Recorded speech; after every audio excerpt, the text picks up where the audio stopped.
سلام و وقت بخیر دوستان نازنین، به قسمت 4 رمان شوخ بیگناه خوش آمدید. ادامه داستان. از دست گپ زدن ای وحشی سر من درد گرفت. گفتم پدر جان زنگ بزنین به آرش چرا دیر کرد؟ که دروازه تک تک شد. پدرم گفت اون آمد. پدرم رفت دروازه را باز کند. مادرم هم آشپزخانه بود. ای وحشی گفت کنول دستت او طرف کنم. گفتم یاد داری یا میخوای سر ما یاد بگیری؟ چشمکی زد و گفت میخوایم سر تو یاد بگیرم. چی از دستت میآید؟ خودت خود میفهمی که چه کارا در حقیقت کردم میتوانم. یکی کاری که صبح کردم یاد رفته؟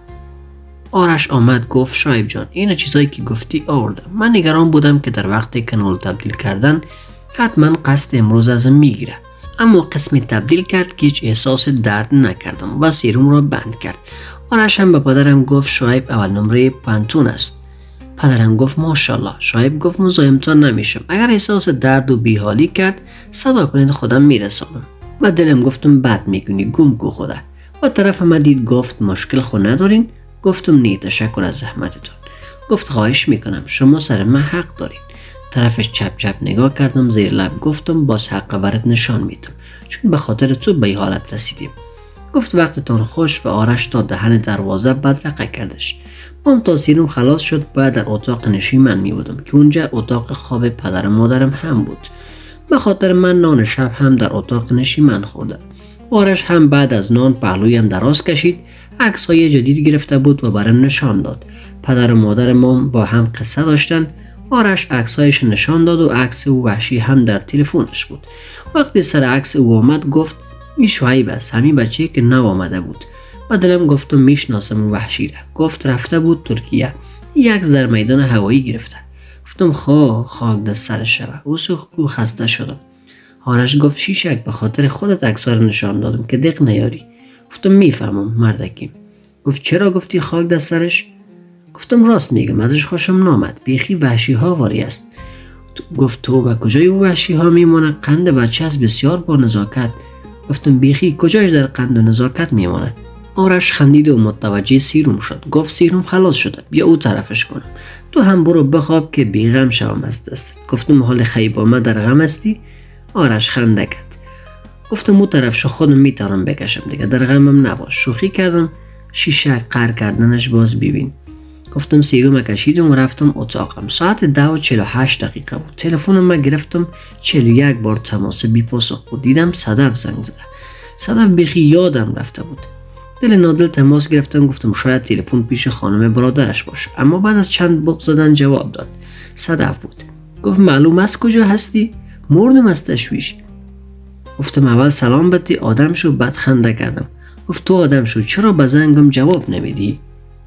گفتم صدف جان خانه امین بودم، تلفنم پیشم نبود و امیال سیرومم خلاص شد، با اتاقم آمدم. گفت مردم و زنده شدم از نگرانی. حالا خوب هستی؟ چی شده بودت؟ چرا گریه کردی؟ چرا اونقدر حالتت خراب بود؟ گفتم ما خوب هستم، به خاطر او وحشی میفهمی. صدف امروز چی شد؟ گفت بگو که بفهمم. گفتم تمام قصه را به صدف کردم و تا ساعت 11:30 گپ زدیم و خداحافظی کردیم و برام گفت روز چهارشنبه امتحان است و امروز که من نبودیم تقسیم اوقات هم داده، باید درس بخوانیم چون امتحانات سالانه است، بخیر فارغ میشیم. سر من به بالش گذاشتم و خوابیدم. فردا هم ساعت 11 بجه بیدار شدم چون روز جمعه بود. تا ناوقت خوابیدم. رفتم حمام کردم، بعدن هم به اتاق نشیمن رفتم که پدر و مادرم نشسته قصه داشتن. سلام کردم، گفتم مزاحم که نشدم پدر؟ گفت گل پدر بیدار شده، بیا پهلویم بشین. تو مزاحم نیستی؟ غذا خوردی؟ گفتم نه، چاشت باش ما یک جا میخورم، فعلا گرسنه نیستم. مادرم گفت باید نان بخوری چون دوا داری. گفتم چاشت میخورم.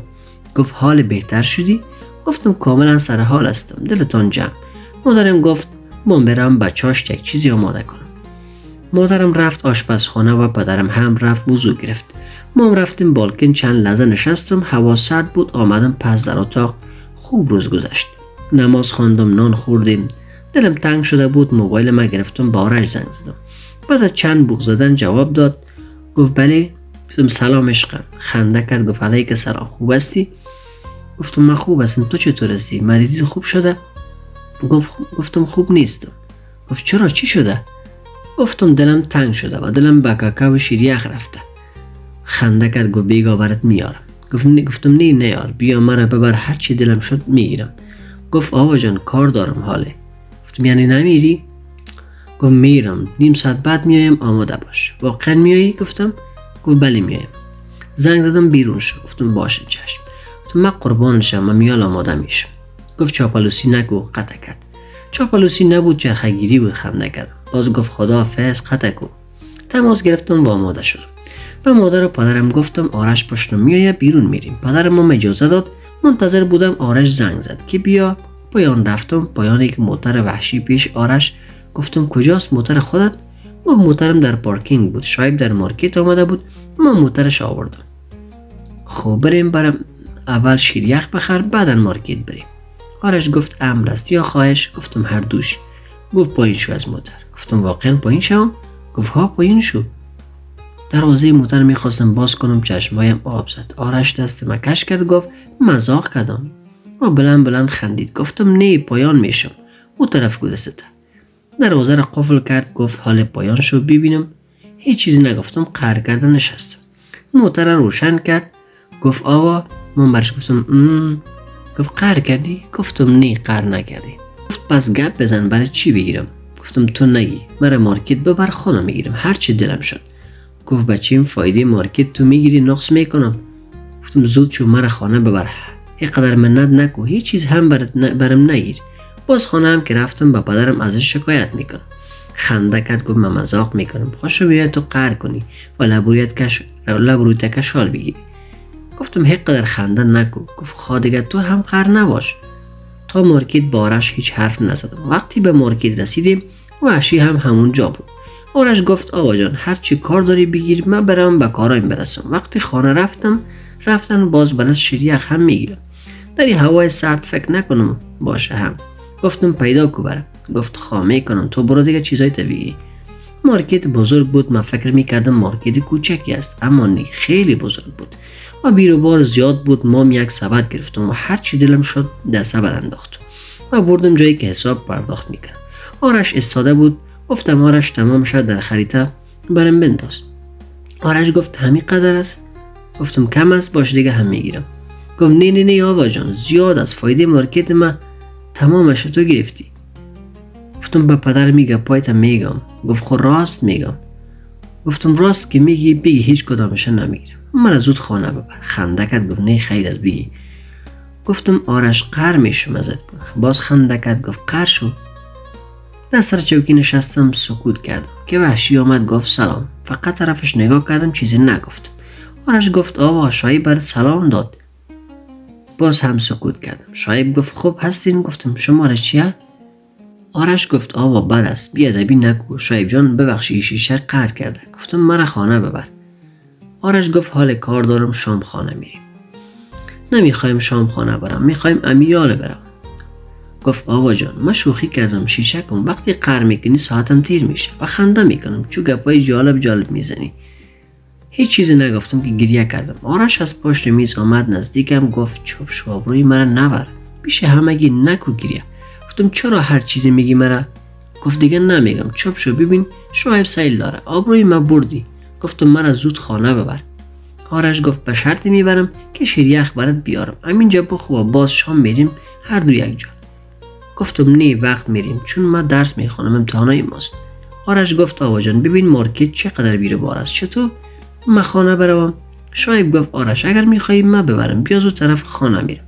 آرش هم بدون از اینکه فکر کنه گفت اینه شایب خانه میره، برو همراهش. حالا نزدیک آرش شدم، گفتم آرش چی میگی تو؟ با یک بچه بیگانه میگی برو؟ گفت آوا جان شایب بیگانه نیست، او مثل برادرم است، سرش باور دارم، برو درس هایت به هم بخوان. و به شایب گفت اگر زحمت نمیشه از یگان جایی برای شیریخ هم بگی. شایب هم که از خودش میخواست گفت حتما میگیرم و طرف من نگاه کرد، گفت بیاین. آرش هم تمام چیزی که گرفته بودم در خریطه انداخت و در دست شایب داد. ما مجبور از مارکت بیرون شدم. شایب هم نزدیک موتر ساده بود، دروازه عقبی را باز کرد. گفت پیش رو بشین. گفتم چرا؟ گفت چشم نداری تمام کاکاو لیلیت در سیت عقبی موندم. گفتم بگی در سیت پیش روی بان یا هم در پشت موتر. گفت شیشه که جنگلی پشت موتر باز نمیشه چون خراب شده و چیزای خوردنی تو جناب قدر زیاد است که در سیت پیش رو موندم، جایی نشد. مجبور نشستم در سیت پیشروی. همی که داخل موتر شدم این وحشی دروازه های موتر قفل کرد و حرکت کرد. با دلم گفتم آوا خدا خیرت پیش کنه. روی طرف شیشه دور دادم. گفت آوا گپ بزنیم. گفتم درباره چی؟ گفت درباره پنچر کردن موترم. چرا موترم پنچر کردی؟ چند لحظه سکوت کردم. گفتم ما موتر تو را پنچر کردیم. گفت بله شما خانم ما موتر مرا پنچر کردین. گفتم چی وقت در کجای کار کردین که خودم خبر ندارم. گفت وقت و مکانش هضم کرده خودت بهتر میفهمی. گفتم مزخرف نگو. مرا به موتر تو وحشی چی؟ گفت انکار میکنی؟ گفتم کاری که نکرده باشم معلوم دار که انکار میکنم. گفت خواب بگذاریم. شیریق در موتر میخوری یا داخل شیریق خانه؟ گفتم هیچ نمیخورم. مرا زود خانه ببر. گفت خانه به زودی خود نمیریم. گفتم یعنی چی که نمیریم؟ گفت این هم سوال شد که تو کردی؟ خود نمیریم دیگه. گفتم آقا شعیب مرا خانه ببر و خدا به ما درگیر نکو. گفت هیچ متوجه گپم نشد و موتر توقف داد. گفتم چرا موتر استاده کردی؟ گفت دلم موترم میخوایم چند لحظه اینجا توقف کنم. باز دروازه را باز کن میخوایم پایین شوم. گفت پشت دروازه نگرد. بگو روز چرا شیشه موتر ما با سنگ شکستاندی؟ گفتم خوب کردم. گفت موتر پدرت بود که میگی خوب کردم؟ وقتی باز پدرم یاد کرد اعصابم خراب شد و یک بوتل آب که در موتر بود گرفتم و دسترش خالی کردم. گفتم تو باز پدرم یاد کردی یا با بوتل به سرش زدم. گفت تو چی کردی احمق؟ گفتم کاری که ضرورت بود کردم. خوشت آمد؟ حیران طرف همیدید. گفت تو واقعا شیشک جنگلی هستی. گفتم دروازه را باز کو. گفت بد کردی بشین در جایت و کرتیش را از تنش کشید و در سیت عقبی انداخت. گفت نمیبینی که هوا سرد است چرا آب سرم انداختی؟ فقط طرفش نگاه میکردم و حیران چشمهایش شده بودم. واقعا چشمهایش از دیدن بود چقدر مقبول است، اما نفهمیدم چرا همیشه سرخ است، مثل که الکل استفاده کرده باشه. عصبی که میشد چشمهایش وحشتناکتر میشد. سرش در چوکی موتر تکیه داد و چشمهایش بست. گفتم هلو تا چه وقت اینجا می باشیم؟ گفت تا هر وقت که دلم شوه. مشکل داری؟ گفتم خود تا هر وقت که دلت شوه. اما من که بدل تو کار نمی کنم. گفت من بدل تو کاری نمی کنم. گفتم خب خیلی موبایلم از دست کولم گرفتم. گفتم حال بارش زنگ بزنم ببینیم که بدل کی کار میکنی. عاجل موبایلم از دستم گرفت. گفت تو شیشک جنگلی آرام نمیتونی باشی چند دقیقه. گفتم بتی موبایل من. گفت وقتی داده میشه که خانه برسیم. گفتم لعنت خدا به سرت. باورت نمیشه تو خواهر آرش باشی. آرش چقدر بچه خوب و آرام است. تو را سیل کن. گفتم نکو سیلوی جبرخانی است. بعد خنده کرد. خود دیگه آزارت نمیتم. اگر چند لحظه دیگر باشیم گریه خواد کردی. بله دوستان عزیز، اگر میخواهید بدانید که در ادامه این داستان چه اتفاقی خواهد رخ داد، پس چینل یوتیوب ما را تعقیب کنید، ویدیوهای ما را لایک کنید و با دوستان خود شریک نمایید. تا قسمت بعدی خداوند یار و نگهدارتان. دریا، قصه های آموزنده و اشعار عاشقانه در دل امواج فارسی.